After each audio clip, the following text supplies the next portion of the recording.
Next step is to install the storm chain at the top of the storm door. In this case, there's two things that we install it for. It's in a wind tunnel here, so the wind could catch it, tear it off its hinges. We also have a light behind it. If the wind catches it, it'll hit this light back here, shattering the glass. So to install the storm chain, we start off by putting this small bracket at the top on the door rail.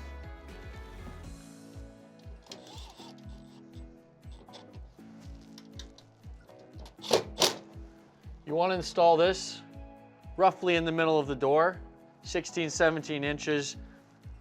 You can move it in or out depending on how tight you want to make it. This one we've moved out a little bit further so that it doesn't swing out and hit this light. Next, we're going to install the chain into the header of the entrance door. Again, roughly in the middle of the opening. You can adjust it as necessary.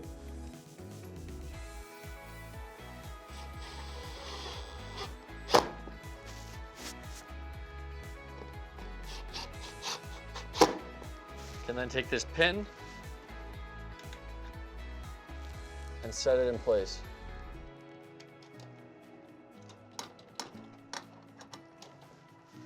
The last thing to do is to tie this off to the jamb here. We do this so that when the door closes, the chain doesn't hang down, clang around, and you can see it visually hanging out. It just doesn't look very good. So we tie this off from the middle over to the side here, and it'll hide it nice and clean at the top when the door closes.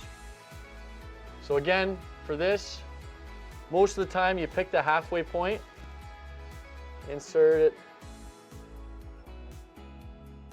rotate it a couple times. It's nice and tight. You can take either a screw or the nail provided, and you're going to tie it off into the jamb.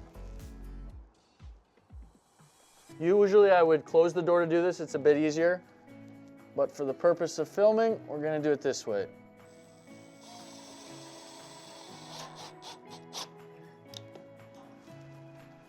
Now your storm chain's all set. The door is not going to, as hard as you push it, it's not going to slam open into that light there and smash the glass. And when I close the door, this chain will because of this spring here, will tie nicely into the top of the door rail, hiding it.